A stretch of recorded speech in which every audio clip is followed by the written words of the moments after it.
Olá, boa noite a todos que nos acompanham aqui nas redes, no site do Plural e também do Regra dos Terços. A gente continua hoje a nossa série de entrevistas com pré-candidatos à presidência da República e hoje a gente recebe aqui o senador Alessandro Vieira, do Cidadania do Estado de Sergipe. Senador, primeiro, obrigado, boa noite, obrigado por aceitar nosso convite para estar aqui nessa conversa hoje. Eu que agradeço pelo espaço, boa noite, é um prazer estar conversando com vocês. E hoje, infelizmente, o Rogério Galindo, que estava agendado para participar com a gente, não pôde participar, mas tem uma substituição de peso, uma honra receber aqui também a Kelly Cadanos, do site Regra dos Terços, que fala também direto de Brasília, que vai participar aqui dessa entrevista com a gente. Boa noite, Kelly. Boa noite, João. Boa noite, senador. Boa noite a todo mundo que acompanha o Plural. E aproveitando, já fazendo jabá para todo mundo que acompanha o Plural, também acompanhar o Regra dos Terços. Tá certo. Senador, o senhor está no seu primeiro mandato no Senado Federal, é um nome relativamente novo na política, e já se coloca, o partido já colocou o seu nome como pré-candidato à presidência da República. Eu queria entender um pouco, defendendo quais ideias que o senhor chegou a esse mandato no Senado Federal. Eu nunca fui político, João. Eu sou delegado de polícia de carreira, da Polícia Civil em Sergipe, e por uma série de acontecimentos, em particular, porque a gente teve a confirmação de que o trabalho técnico não era suficiente para mudar o país, mudar o Estado como nós queríamos. A gente conduzia, juntamente com as equipes técnicas, uma série de operações de combate à corrupção, e isso acabou gerando meu afastamento do cargo e a decisão de que era preciso entrar nessa seara da política, ocupar também o espaço da política para fazer o debate, para fazer a mudança que a gente quer. E é nessa linha, nessa onda de renovação que eu chego no Senado, diretamente no Senado. Eu nunca tive militância política, nunca fui filiado a partido. Sou eleito pela rede. A rede não atinge a cláusula de barreira na eleição de 2018, eu faço a migração para o Cidadania. E lá estou exercendo meu mandato desde o início com a pegada de renovação, de práticas diferenciadas, de muita transparência na atuação e de combate à corrupção. Continua sendo muito importante. Pela necessidade, você imagina, delegado de polícia, eu nunca pensei que fosse necessário, por exemplo, entrar na seara da educação. Eu sempre imaginei que ia ter gente suficiente para cuidar disso. E quando eu sento na cadeira, me aparece o ministro Vélez. Acho que o Brasil nem lembra mais quem teve um ministro da educação chamado Ricardo Vélez. Um desastre. Depois a gente tem o Entraub, também muito complicado, pouquíssima execução. E a gente começa a abrir o mandato para outras searas. Então hoje eu tenho uma atuação muito forte nessa questão ainda de combate à corrupção, mas também na parte de educação e na parte de transferência de renda, programas de assistência social, como deve ser o novo Bolsa Família, como foi o auxílio emergencial, fui relator do auxílio emergencial no Senado. Isso me aproximou dessas pautas e gerou uma necessidade, na minha visão, de levar essas bandeiras, levar essas questões para o debate de 2022. Porque os atuais pré-candidatos, inclusive os favoritos, Lula e Bolsonaro, esqueceram dessa questão de combate à corrupção, não falam da educação pública brasileira como um caminho para o progresso, e eu tenho a percepção, tenho a certeza de que é importante falar disso. E eu vou dar minha contribuição nesse sentido. Senador, a CPI da pandemia foi muito importante para consolidar o seu nome, inclusive fora do seu estado, que é o Sergipe. Foi a partir daí que surgiu a ideia de uma pré-candidatura presidencial? Era uma demanda já de alguns movimentos políticos e do próprio partido, setores do partido. A CPI veio e claramente deu muita visibilidade para todos que estão ali trabalhando. A CPI faz parte da minha linha de atuação do mandato desde o início. Né? Então, eu apresentei a CPI da toga, que acabou sendo engavetada pelo senador Davi Alcolumbre. Nesta CPI, especificamente da Covid, eu tive que ir ao Supremo Tribunal Federal, junto com o senador Jorge Cajuru, de Goiás, para garantir que a CPI existisse. E a gente tem essa visão da função fiscalizadora do parlamento. Né? O parlamentar não é eleito para fazer barganha de cargos ou para ser um comerciante de emendas. O parlamentar é eleito para legislar e, através da legislação, solucionar problemas e para fiscalizar o executivo. E a CPI é a maior ferramenta, mais forte que você tem de fiscalização. Deu muita visibilidade, sem dúvida, e a gente vem, através dessa visibilidade, tentando levar algumas mudanças. A gente precisa mostrar para as pessoas cada vez mais como funciona o sistema brasileiro.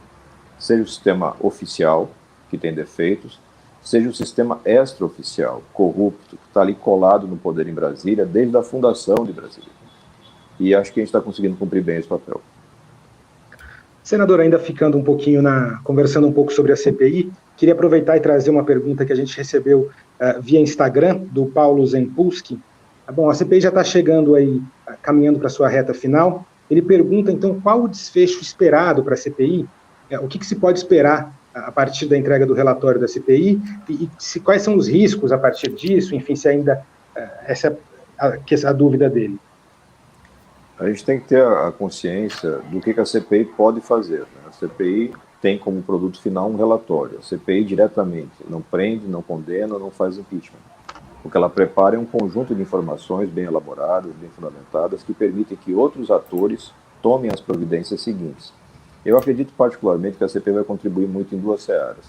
A primeira delas é de sugestões de alterações legislativas.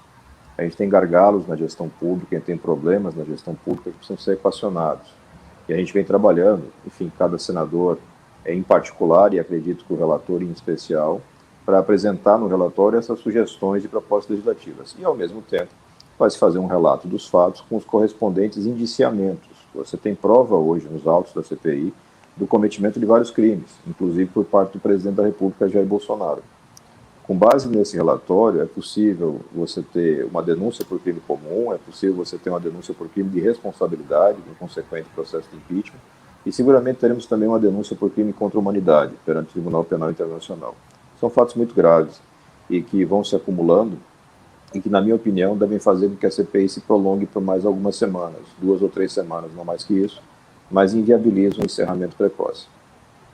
Senador, o senhor falou que a CPI não pode prender, não pode, né, processar o presidente diretamente, mas o senhor acredita que ele pode acabar sendo responsabilizado antes do final do mandato? O senhor acredita no impeachment por parte da Câmara ou numa denúncia por parte da PGR?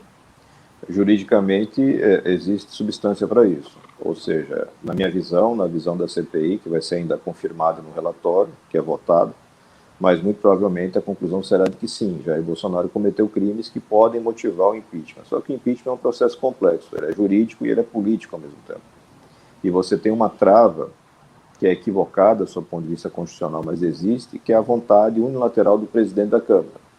Então, o deputado federal de Alagoas, Arthur Lira, preside a Câmara, e depende dele o despacho de dar andamento a um processo, eventual processo de impeachment. Assim como depende de Augusto Aras uma denúncia dos crimes comuns perante o Supremo Tribunal Federal. Uma das constatações que nós temos é que não dá para deixar na mão de uma pessoa só a apuração e a responsabilidade no Brasil inteiro. Você tem que ter mecanismos de recurso. A gente vem discutindo isso com especialistas da área do direito e já é bastante consistente a convicção de que a gente tem que criar mecanismos para que esse poder seja dividido, que você tenha uma etapa recursal. Então, digamos que é um promotor de justiça lá na comarca do interior e ele se recusa a fazer uma denúncia, você pode recorrer ao superior hierárquico dele. E você vai nessa sequência até chegar no Procurador-Geral da República. Do Procurador-Geral da República não cabe recurso. Está errado. Você tem que criar um mecanismo para que você possa equacionar. Porque uma má escolha de um Procurador-Geral da República acaba barrando todo o sistema e prejudica os brasileiros. A gente tem convicção que, infelizmente, o presidente Bolsonaro vem prejudicando de forma muito incisiva a saúde pública brasileira, para não falar dos seus desdobramentos sociais e econômicos.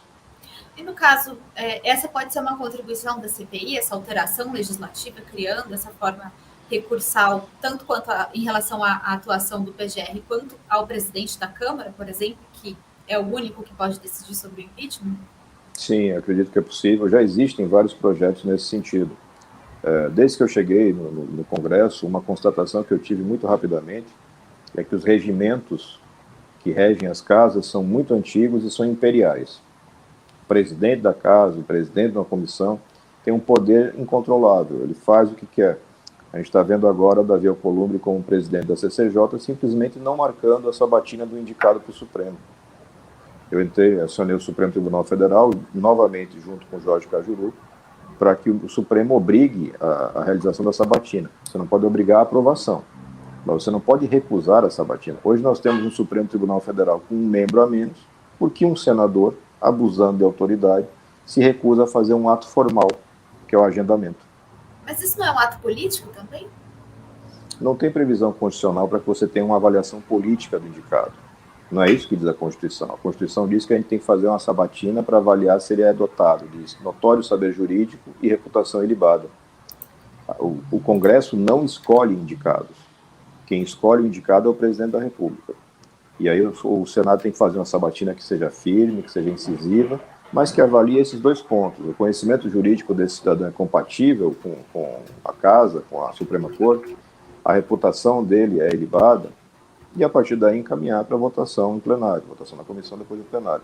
Quando você cria essa etapa, essa trava de avaliação política, você está invadindo a atribuição de dois outros poderes. Você está invadindo a atribuição do Executivo, que é a de indicar, porque você está tentando se substituir na vontade do Executivo. Eu quero dizer para o presidente, não, esse que você indicou eu não quero, eu quero esse daqui que é meu amigo, meu coligado, meu parceiro. Muitas vezes, eu diria que na maioria das vezes, sem nenhuma razão republicana. Eu apresentei questão de ordem específica ao senador Davi Alcolumbre na CCJ. Pedi que ele apontasse uma única razão republicana que justificasse o atraso. Ele foi incapaz de justificar. Ele não tem justificativa. É um abuso de poder, é uma manobra não política, politiqueira. Politicagem não é política. E você não pode usar essas funções para arrancar vantagens do governo. Então, acho que a gente vai ter, eu pelo menos espero que o Supremo cumpra a sua missão de dizer o que a Constituição diz, né? Afinal de contas, a Corte Constitucional serve para isso. Explicar para o senador que a Constituição exige que ele dê andamento a um ato formal e que a gente possa ter esse processo, que é complexo, de preenchimento de uma vaga de ministro supremo. Num outro momento, e existem propostas de emenda, inclusive com a minha assinatura nesse sentido, você pode melhorar esse processo, você pode qualificar o processo de escolha, você pode estabelecer um mandato para ministro, mas com a regra do jogo atual, é obrigatório fazer a sabatina. Não posso dizer que não vou sabatinar um ministro, é absurdo. O senhor foi ao STF, então, mais por uma questão formal, mais por uma questão processual, mas o senhor já tem algum juízo a respeito da indicação do ex-ministro André Mendonça para o STF? Como que o senhor vota, como que o senhor posiciona em relação ao nome dele? Eu acredito que o André Mendonça preenche esses dois requisitos. Ele tem notório saber jurídico, tem uma carreira já estabilizada no mundo jurídico, tem boa formação, e não vejo nenhuma conduta desabonadora sob o ponto de vista moral. É um conservador, é um homem que tem posições religiosas e pessoais claramente conservadoras, mas esse é um direito do cidadão. Da mesma forma que eu não posso impedir que um governo progressista indique um ministro com tendências ou com pensamentos progressistas.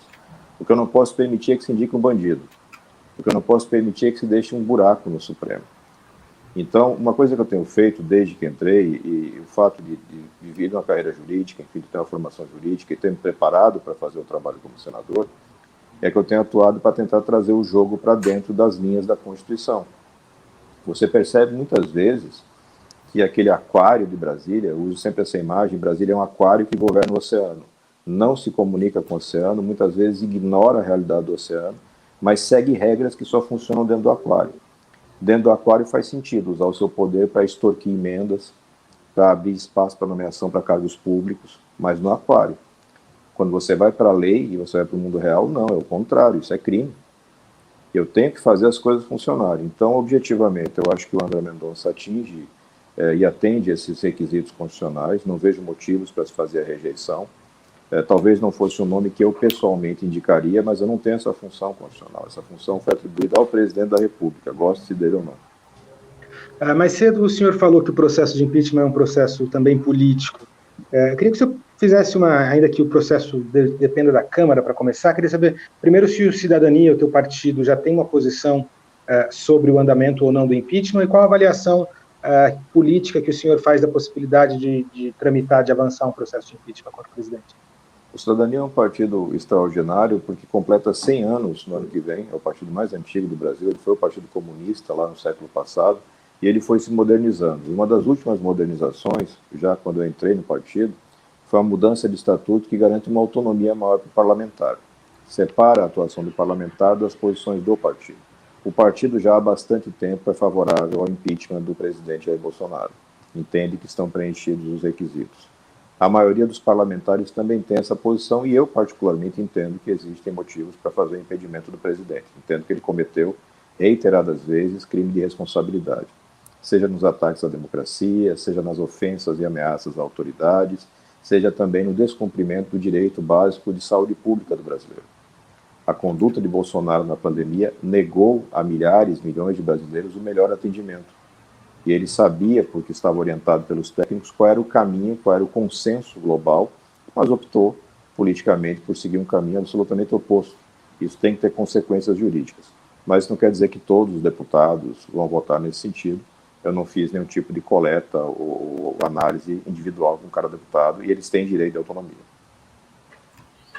Senador, o Cidadania, já entrando na questão da eleição de 2022, o Cidadania não tem uma tradição de candidaturas presidenciais, né? O senhor acredita que dessa vez o partido deve levar a sua eventual candidatura até o final? Nós temos um momento hoje no Brasil de mudança geracional das lideranças, né? Os nossos líderes mais tradicionais ou envelheceram muito, ou foram, enfim, banidos pelo voto, pelos crimes, né? Isso está bem marcado. E o Cidadania se coloca como uma peça a mais para construir alternativas, para aqueles que não se sentem contemplados pela volta do Lula, não se sentem também contemplados pela permanência do Bolsonaro. É o meu caso. Eu conheço os defeitos e virtudes do governo do PT com Lula, conheço os defeitos e virtudes do governo Bolsonaro e tenho certeza absoluta que nenhum dos dois representa uma ponte para o futuro, um caminho para um novo Brasil. Eles representam um retrocesso, que o Brasil, na minha opinião, não merece. Então, a Cidadania vem e bota uma peça a mais nessa construção. Não é um movimento personalista. Nós não temos a menor pretensão de uma candidatura a ferro e fogo, e nem muito menos eu jamais vou me apresentar como um salvador da pátria, como um cara que chega e tem todas as respostas. Eu sou mais um que está tentando fazer uma parte importante nessa construção, e a qualquer tempo a gente pode entender, isso não vai ser agora, é óbvio, tem que acontecer daqui a meses, que existe uma candidatura ou outra mais competitiva que pode merecer o apoio. Eu digo sempre, o meu nome não precisa estar em chapa nenhuma, mas as ideias sim, as bandeiras sim. O Brasil precisa disso, de projetos, de boas ideias, de capacidade de execução. E aí quem vai estar tocando essa bandeira numa cabeça de chapa, numa vice-presidência, é uma outra construção, e eu não tenho nenhuma vaidade com relação a isso. E quais seriam essas bandeiras, senador, que o senhor julga que sejam essenciais numa candidatura, levando em consideração que a gente vai ter uma eleição extremamente polarizada, o que tudo indica, né? O clima para debates no Brasil não tem sido exatamente muito propício. Por onde começar essa proposição de outras pautas na eleição? Primeiro, pela constatação que não adianta se posicionar apenas como nem Lula nem Bolsonaro. A votação por rejeição nos levou ao quadro que nós temos hoje, né? Você não precisa mais apresentar proposta, você não precisa mais defender bandeiras, basta dizer que é contra a bandeira do adversário e você já reserva um espaço. As próprias redes sociais facilitaram essa construção. É uma construção prejudicial para a gestão, para a democracia. O que eu entendo que é necessário nesse momento é colocar para o Brasil quais são os problemas e apresentar soluções plausíveis, efetivas, que possam ser executadas para esses problemas. E talvez dividindo isso, muito sucintamente, em 3 eixos. Um eixo de atendimento imediato à questão social, uma agenda social responsável, que vai ter embutida a questão da educação como meio de saída, único meio de saída da pobreza para uma situação de maior dignidade, uma política de transferência imediata de renda, que seja consistente, mas que seja fiscalmente responsável, e isso é possível. Eu sou vice-presidente da Frente Parlamentar Mista pela Renda Básica. Nós temos todos os estudos, temos propostas apresentadas que mostram claramente caminhos para financiar um bom programa de transferência de renda, um novo Bolsa Família, atendendo mais pessoas com valores mais altos, mas dentro do teto de gastos. Não há necessidade de fazer contabilidade criativa, não há necessidade de fazer gestos populistas. É preciso mostrar vontade política e escolher prioridades. O Brasil hoje é um país que se recusa a dar dinheiro para garantir internet para alunos e professores da rede pública. Esse é um caso marcante de escolha de prioridades. O Congresso fez a lei, o presidente Bolsonaro vetou a lei que garantia para milhões de brasileiros pobres direito à internet para poder estudar e se qualificar. O Congresso derrubou o veto do presidente Bolsonaro. O presidente Bolsonaro foi à justiça contra essa lei e perdeu. E aí ele apresentou agora, mais recentemente, uma medida provisória postergando esse gasto. Ele está falando de um gasto na casa de 3 a 4 bilhões de reais. É muito dinheiro, mas é metade do que se previa para o fundo eleitoral. É muito menos, é alguma coisa como 10% do que está previsto no orçamento secreto para aquelas emendas que servem para as negociatas no parlamento.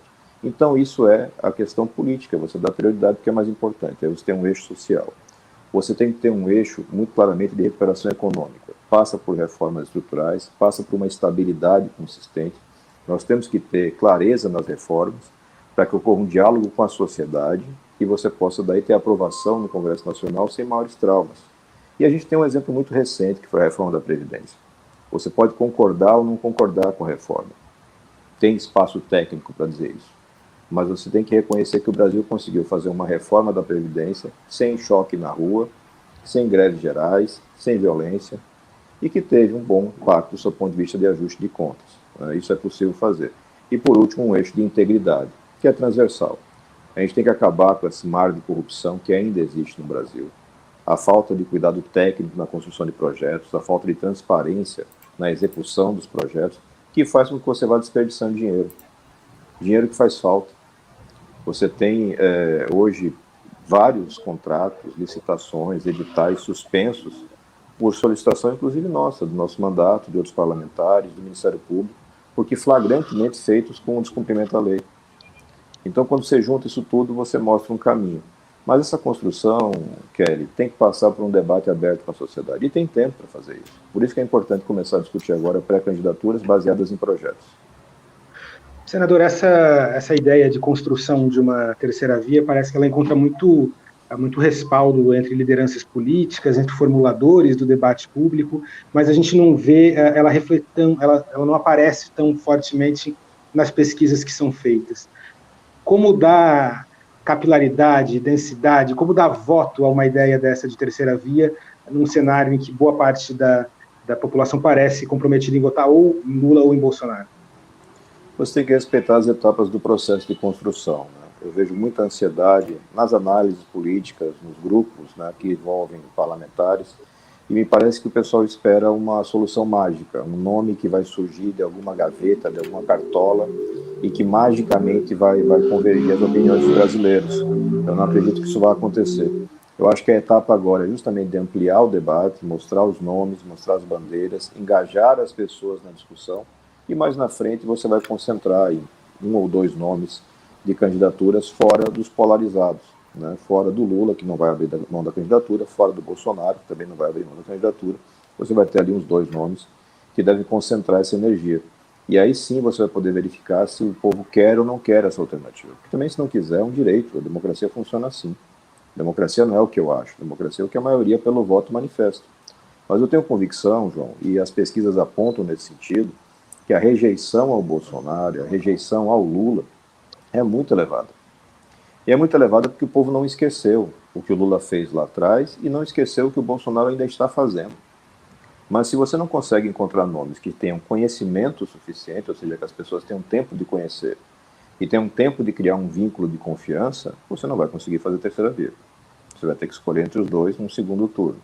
Mas eu acho que ainda tem tempo para fazer essa construção. Eu vejo muita boa vontade, justamente, daqueles que estão envolvidos no sentido de abrir mão dos seus projetos para dar força a projetos de outras pessoas e talvez, lá em meados de fevereiro ou março, a gente tenha uma viabilidade política para a terceira via.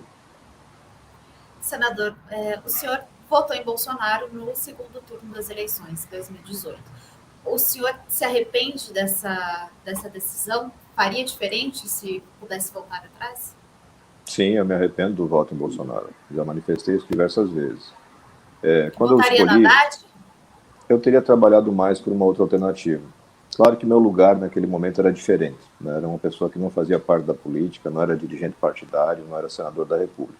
Então a minha possibilidade, a minha força de trabalho era menor. Mas mesmo assim eu acho que eu poderia ter feito mais para ajudar as pessoas a conscientizarem, enfim, com relação às opções. Quando eu manifestei o voto no Bolsonaro, eu não fiz campanha para o Bolsonaro, não pedi voto para o Bolsonaro, mas fiz questão de deixar clara a minha posição. Eu não acredito em liderança que se esconde, que se omite, que foge do debate. Eu acho que isso aí é a coisa mais... o pior sinal de caráter que você pode dar. Você tem que assumir a sua responsabilidade. Então eu fiz questão de assumir a minha responsabilidade. E fiz um texto, está na internet até hoje, onde eu falo sobre as dificuldades e os problemas que eu vejo no projeto do PT, que era materializado no Haddad, e no próprio projeto do Bolsonaro. Está lá escrito. Parece uma pessoa de baixo preparo, baixa qualificação, tem claras tendências autoritárias, manifestações racistas, misóginas, mas eu imaginei que o sistema poderia conter esses excessos do Bolsonaro e que uma volta do PT ia desmontar a estrutura de combate à corrupção.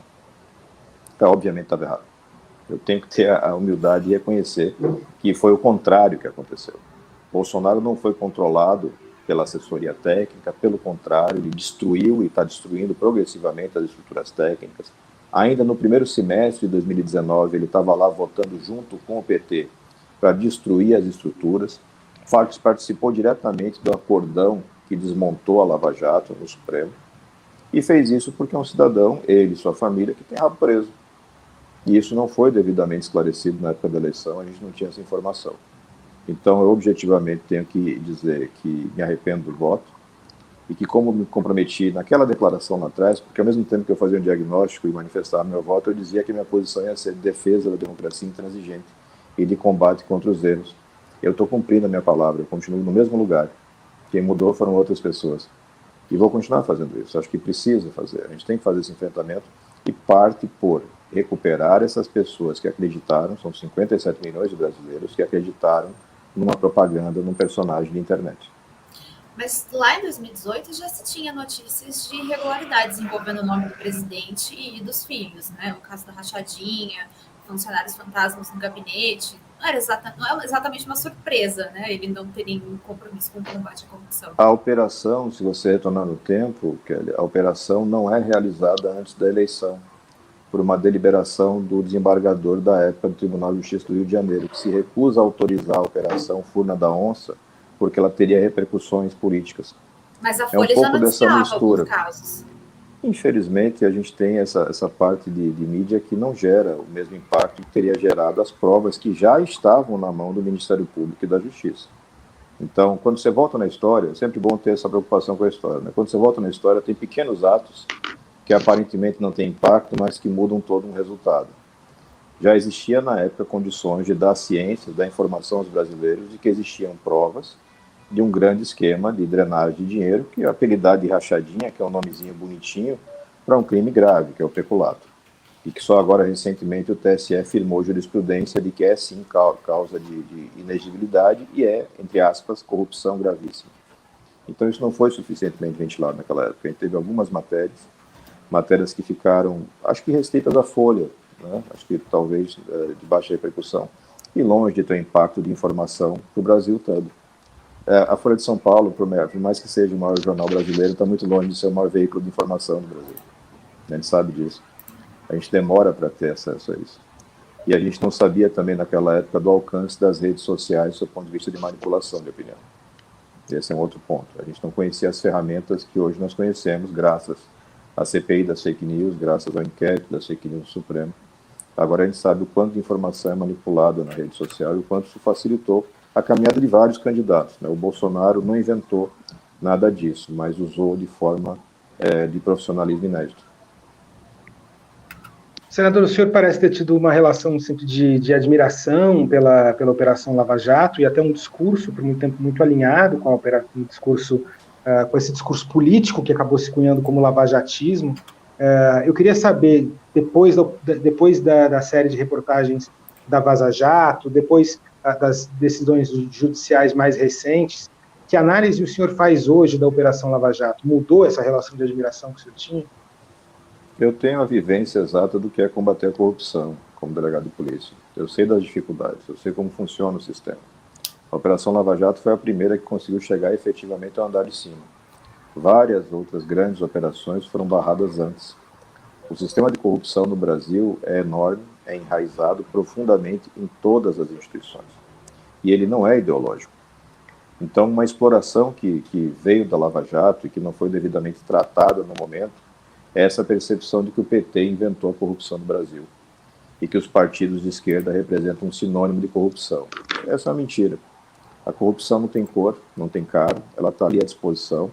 Os mesmos personagens da corrupção do governo Fernando Henrique passaram por Lula, por Dilma, por Temer e estão com o Bolsonaro. Basta olhar. Líderes de governo que atenderam a todos esses. E ou são pessoas maravilhosas, fantásticas, espetaculares, capazes de atender ideologicamente a qualquer coisa, o que eu hoje posso falar com quase 3 anos de convivência diária, não são, ou são peças de um grande esquema. Quando você tem agora uma chegada do Michel Temer no cenário nacional, novamente, para construir e costurar um mega cordão, você tem que compreender o tamanho do problema que o Brasil vive. E como é difícil. Então, para ter uma operação como a Lava Jato, você pode colocar aí mais ou menos 20 anos de construção, de preparação de profissionais, de criação de legislação, de criação de estruturas. E essa operação tem características que são interessantes. Eu tive recentemente uma entrevista com os profissionais que fizeram as matérias da Vaza Jato, e que tem todo o meu respeito. O papel da imprensa é denunciar. A imprensa que não faz denúncia, já dizia o Milor, é armazém de secos e molhados, né? Não é imprensa. Então tem que fazer a cobrança e a denúncia. Mas eles reconhecem, num diálogo aberto, que as decisões que foram tomadas na Lava Jato foram todas elas obtidas na Justiça, validadas por 4 instâncias da Justiça, contra investigados que contavam com as melhores e mais caras bancas do Brasil. Tudo foi confirmado. E quando você tem uma mudança de rumo, essa mudança de rumo acontece numa decisão e um recurso que Gilmar Mendes deixou na gaveta por 2 anos, o processo era de 2016, aliás, desculpe, 2018, referente a fatos de 2016, ficou na gaveta do Gilmar esperando a alteração da turma e esperando a construção dessa situação, que é a Vaza Jato.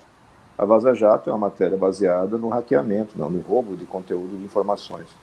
Todos os laudos apontam que é impossível confirmar o que é verdade e o que não é verdade desse material.